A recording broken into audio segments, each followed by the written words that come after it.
ഹേ all, ഒരുപാട് നാളുകൾക്ക് ശേഷമാണ് നമ്മളൊരു ലോങ് വീഡിയോ ആയിട്ട് വന്നിട്ടുള്ളത്. അപ്പം നിങ്ങൾ ഷോർട്ടിലൊക്കെ കണ്ടിട്ടുണ്ടാവും ഞാൻ കോയമ്പത്തൂർ പോയത്. സോ ഇത് നമ്മുടെ കോയമ്പത്തൂർ വ്ലോഗ് പാർട്ട് 1 ആണ്. സോ നമ്മൾ രാവിലെയാണ് കോയമ്പത്തൂർ എത്തിയത്. 6 o'clock ആയപ്പോൾ എൻ്റെ ഒരു ബ്രദർ എന്നെ പിക്ക് ചെയ്യാൻ വന്നു. അപ്പം ഞാനും അമ്മയും കൂടെയാണ് കോയമ്പത്തൂർ പോയത്. അപ്പോൾ സുലൂർ എന്ന സ്ഥലത്താണ് കേട്ടോ നമ്മൾ സ്റ്റേ ചെയ്യാൻ പോകുന്നത്. അത് എൻ്റെ സിസ്റ്റർ താമസിക്കുന്ന വീടാണ്. അപ്പോൾ അവിടെയാണ് നമ്മൾ സ്റ്റേ ചെയ്യാൻ പോകുന്നത്. എയർഫോഴ്സ് ക്യാമ്പിൻ്റെ ഓപ്പോസിറ്റ് ആയിരുന്നു. സോ നമ്മൾ രാവിലെ ബ്രേക്ക്ഫാസ്റ്റ് കഴിച്ചിട്ട് നല്ല മീൻ വറുത്തതും കൂട്ടി നമ്മൾ ചോറ് കഴിച്ചു. അടിപൊളി ടേസ്റ്റ് ആയിരുന്നു. അത് കഴിഞ്ഞ ശേഷം നമ്മൾ അവിടെ നിന്ന് ഇറങ്ങി ജസ്റ്റ് ഒന്ന് പുറത്ത് പോകാമെന്നായിരുന്നു പ്ലാൻ. പക്ഷേ നമ്മൾ പിന്നെ തീരുമാനിച്ചു ഇഷയിൽ പോകാം. കാരണം കോയമ്പത്തൂർ തന്നെ ഫേമസ് ആകുന്നത് ഇഷയിലൂടെയാണ്. നമ്മുടെ വലിയ മഹാദേവൻ്റെ പ്രതിമ അവിടെയാണുള്ളത്. അപ്പോൾ ഒരു കുറച്ച് ഡിസ്റ്റൻസ് നമുക്ക് ട്രാവൽ ചെയ്യാനുണ്ടായിരുന്നു കേട്ടോ. അപ്പോൾ നമ്മൾ വണ്ടിയിൽ കിടന്ന് കുറച്ചൊന്ന് മയങ്ങി എണീറ്റപ്പോൾ തന്നെ നമ്മൾ ഇഷയിലെത്തി. അപ്പോൾ ഇഷയിൽ ഒരുപാട് പേരുണ്ടായിരുന്നു. ഒരു 5:30-6 മണിക്കായപ്പോൾ നമ്മളിവിടെ എത്തി. അപ്പോഴെന്താണെന്ന് വെച്ചാൽ ആളുകൾ വന്ന് തുടങ്ങിയിട്ടേ ഉള്ളൂ. ഒരുപാട് തിരക്കില്ല, എന്നാലും ആളുകൾ ഉണ്ടായിരുന്നു. കാരണം 7:30 ഇവിടെ ഒരു ലൈറ്റ് ഷോ ആണ് നമ്മുടെ മഹാദേവൻ്റെ പ്രതിമയിൽ. സോ അതിന് മുന്നേ നമുക്ക് ഇതിൻ്റെ പുറകുവശത്തുള്ള അമ്പലങ്ങളിലൊക്കെ ഒന്ന് പോയി വരണം. ഇതുപോലെയാണ് ഇഷയിലെ കാഴ്ചകൾ. ഒത്തിരി ഏരിയ ഉണ്ടായിരുന്നു കേട്ടോ. അപ്പം നിങ്ങൾ കണ്ടില്ലേ, കുറച്ച് ആൾക്കാരേ ഉണ്ടായിരുന്നുള്ളൂ. ഇപ്പോൾ തന്നെ ഞാനും അമ്മയും ചേച്ചിയും ചേട്ടനും കൂടെ ആയിട്ടാണ് പോയത്. അപ്പോൾ ഞാൻ ഫസ്റ്റ് ടൈമാണ് കേട്ടോ ഈ ഇഷയിൽ വരുന്നത്. അപ്പോൾ ഇപ്പം കണ്ടപ്പോൾ തന്നെ എനിക്ക് ഭയങ്കര സന്തോഷമായി. ഒരുപാട് റീൽസിലും യൂട്യൂബ് ഷോർട്സിലൊക്കെ ഞാൻ ഓരോ ആളുകൾ ഇവിടെ വന്ന് പല ഡാൻസ് പെർഫോം ചെയ്യുന്നതൊക്കെ കണ്ടിട്ടുണ്ട്. അപ്പോൾ ഒരുപാട് ആഗ്രഹിച്ചത് എന്നെങ്കിലും ഇവിടെ വരാൻ പറ്റുമെന്ന്. അപ്പം ഈ ഒരു അവസരത്തിൽ എനിക്കിവിടെ വരാൻ കഴിഞ്ഞു.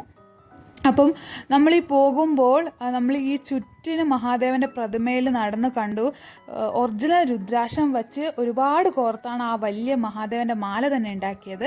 പിന്നെ പുറകിൽ അമ്പലത്തിലേക്ക് പോകുമ്പോൾ നമുക്ക് ഫോണൊന്നും അലൗഡ് അല്ല കേട്ടോ. അപ്പോൾ അതുകൊണ്ട് തന്നെ എനിക്ക് വീഡിയോസ് ഒന്നും കാര്യമായിട്ട് എടുക്കാൻ കഴിഞ്ഞില്ല. അത് കഴിഞ്ഞ് നമ്മൾ തിരികെ നടന്നിട്ട് ഇവിടെ ഒരു കടയിൽ ചായ കുടിക്കാൻ വേണ്ടി വന്നു. നമ്മൾ ഈ മഡ്ക ടീ ഉണ്ടല്ലോ, അതായത് നമ്മുടെ എന്താ പറയുക, ക്ലേയിലെ പോട്ട് ഇതുപോലെ ചൂടാക്കിയിട്ട് അതിൽ നിന്നാണ് നമുക്ക് ചായ പ്രിപ്പയർ ചെയ്ത് തരുന്നത്. അത് നമുക്ക് മഡിൽ തന്നെ ഗ്ലാസ്സിലാണ് തരുന്നത്. ആ ഗ്ലാസ് നമുക്ക് എടുക്കാം. ഞാൻ കുടിച്ച ചായയുടെ ഗ്ലാസ് എടുത്തിട്ടുണ്ട്. അപ്പം നമുക്ക് എന്തെങ്കിലും ക്രാഫ്റ്റ് ചെയ്യാമല്ലോ അതിൽ. അപ്പോൾ നമ്മൾ ഈ ചായയൊക്കെ കുടിച്ചു. നല്ല ടേസ്റ്റാണ് കേട്ടോ. നല്ലൊരു സ്മോക്കി ഫ്ലേവറും ഉണ്ടായിരുന്നു. നല്ല ഏലക്കയുടെ ഒക്കെ ഒരു പ്രത്യേക തരം ടേസ്റ്റാണ്. വൺസൊക്കെ നമുക്ക് എക്സ്പീരിയൻസ് ചെയ്യാൻ കൊള്ളാം. നമുക്ക് നോർത്തിലൊക്കെ പോകുമ്പോൾ ഇതുപോലത്തെ ടീ കിട്ടും.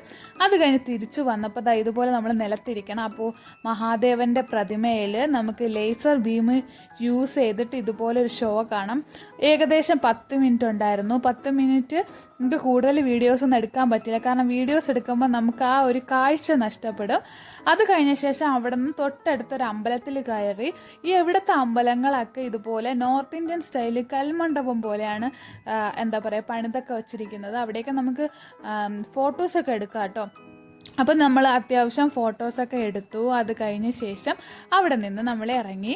അപ്പോൾ അന്നത്തെ യാത്ര കഴിഞ്ഞ് പിറ്റേന്ന് നമ്മൾ പോയത് ബ്രൂക്സ്ഫീൽഡ് മോളിലാണ്. അന്ന് വേറെയും കുറച്ച് പ്രോഗ്രാംസൊക്കെ ഉണ്ടായിരുന്നു. സോ നമ്മൾ കുറച്ച് ലേറ്റായിട്ടാണ് ഇറങ്ങിയത്. എന്നിട്ട് നമ്മൾ ബ്രൂക്സ്ഫീൽഡ് മോളിൽ കയറി.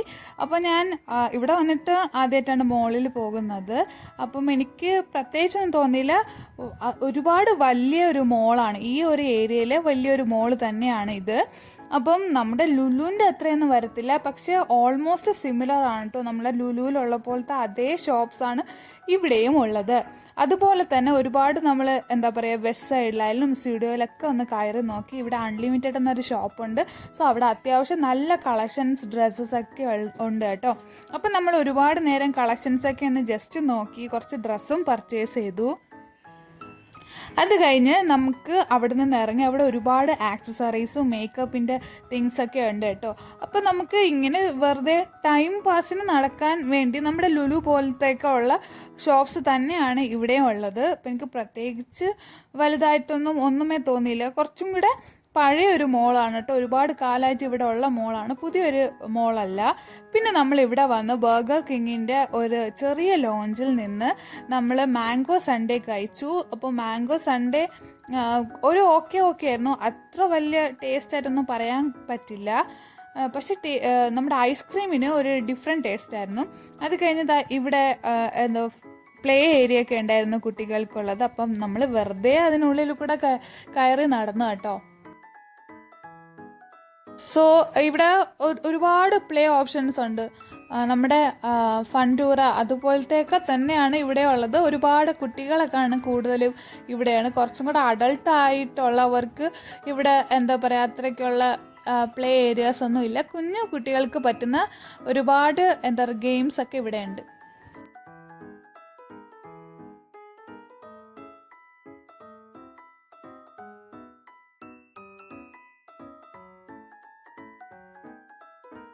അപ്പം അങ്ങനെ നടന്നപ്പോഴാണ് നമ്മൾ ഈ ഫിഷ് സ്പാ കണ്ടത്. അപ്പം ചേച്ചിയൊക്കെ ഓൾറെഡി ഇത് എക്സ്പീരിയൻസ് ചെയ്തിട്ടുണ്ട്. എനിക്ക് സത്യം പറഞ്ഞാൽ നല്ല പേടിയായിരുന്നു. കാരണം എനിക്ക് ഇതുപോലത്തെ ഒന്നും വലിയ ഇൻട്രസ്റ്റ് ഇല്ലാത്തതാണ്. പക്ഷെ ഒരുപാട് പേര് നിർബന്ധിച്ചത് കൊണ്ട് തന്നെ നമ്മൾ ഫിഷ് സ്പായ്ക്ക് വേണ്ടി പോയി. ആദ്യമൊക്കെ ഭയങ്കര ബുദ്ധിമുട്ടായിരുന്നു. പെട്ടെന്ന് തന്നെ അവിടെ നിന്ന് എണീക്കാനൊക്കെ തോന്നി. ഞാൻ കഷ്ടപ്പെട്ട്, നിങ്ങൾക്ക് കാണുമ്പോൾ തന്നെ അറിയാം ഞാൻ കഷ്ടപ്പെട്ടാണ് ഇരിക്കുന്നത്. ചേച്ചിയൊക്കെ കൂളായിട്ടാണ് ഇരിക്കുന്നത്. 10 മിനിറ്റ് ഫിഷ് സ്പാ കഴിഞ്ഞു. അത് കഴിഞ്ഞിട്ട് പിന്നെയും നമ്മളിതാ ഈ ഒരു പ്ലേ ഏരിയ, പ്ലേ സ്റ്റേഷൻ്റെ ഉള്ളിൽ തന്നെ കറങ്ങി നടന്നു. അത് കഴിഞ്ഞിട്ട് കുറച്ച് ടോപ്പിൽ നമ്മൾ ഫുഡ് ഏരിയ കഴിഞ്ഞിട്ട് നമ്മൾ വരുമ്പോൾ ഇതുപോലെ സ്നോ ഫാൻറ്റസി അതുപോലെ 3D ഷോയും ഉണ്ടായിരുന്നു. ആദ്യം കയറിയത് 3D ഷോ കാണാനായിരുന്നു. അതിലും നമുക്ക് കുറച്ച് ഡാർക്ക് ആയതുകൊണ്ട് തന്നെ ഷോയിൻ്റെ കൂടുതൽ ക്ലിപ്സ് ഒന്നും എടുക്കാൻ പറ്റിയില്ല. അവിടെ നിന്ന് പുറത്തിറങ്ങിയിട്ട് നമുക്കൊരു ഓഫർ കിട്ടി. അതായത് നമ്മൾ 3D സ്പാ കണ്ടതുകൊണ്ട് തന്നെ നമുക്ക് സ്നോ ഫാൻറ്റസിയിൽ ഡിസ്കൗണ്ട് കിട്ടി. സോ നമ്മൾ ഒന്നുമേ നോക്കിയില്ല, അടുത്ത് സ്നോ ഫാൻറ്റസി തന്നെ കയറി. അതെന്തായാലും അടിപൊളിയായിരുന്നു കേട്ടോ. നമുക്ക് അൺലിമിറ്റഡ് ടൈമാണ്. നമുക്ക് എത്ര നേരം വേണമെങ്കിലും ഈ ഷോ ഫാൻറ്റസിയിൽ സ്പെൻഡ് ചെയ്യാൻ പറ്റും. സോ അത്രയും നമുക്ക് ഇഷ്ടമുള്ള ടൈം ഫുള്ള് നമ്മളെടുത്ത് സ്പെൻഡ് ചെയ്തു. പക്ഷെ നമുക്ക് ഒട്ടും പറ്റാതെ കോൾഡ് റെസിസ്റ്റ് ചെയ്യാൻ പറ്റാത്ത ഒരു സമയത്താണ് നമ്മൾ പുറത്തിറങ്ങിയത് കേട്ടോ. എന്തായാലും അത് നല്ലൊരു വർത്തായിരുന്നു, എൻജോയ് ചെയ്തു.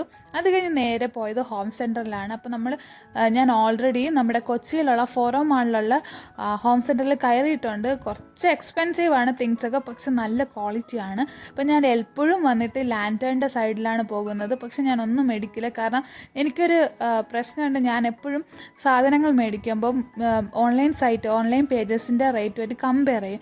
സോ അങ്ങനെ നോക്കുമ്പോൾ എനിക്ക് എടുക്കാൻ തോന്നത്തില്ല കുറച്ച് എക്സ്പെൻസീവ് ആയിട്ടുള്ള സാധനങ്ങൾ. കാരണം നമുക്ക് ഓൺലൈൻ അവൈലബിൾ ആണല്ലോ. പക്ഷേ എന്നിരുന്നാലും നമുക്കിവിടെ 50% ഓഫറൊക്കെ ഉണ്ടായിരുന്നു എല്ലാ പ്രോഡക്ട്സിനും. അപ്പോൾ ഞാൻ കുറേ നേരം, എനിക്ക് കൂടുതലും ഈ ഹോം ഡെക്കർ തിങ്സൊക്കെ ഭയങ്കര ഇൻട്രസ്റ്റ് ആണ്, ഈ എസ്തെറ്റിക് തിങ്സും കളക്റ്റിബിൾസൊക്കെ. സോ അതുകൊണ്ട് തന്നെ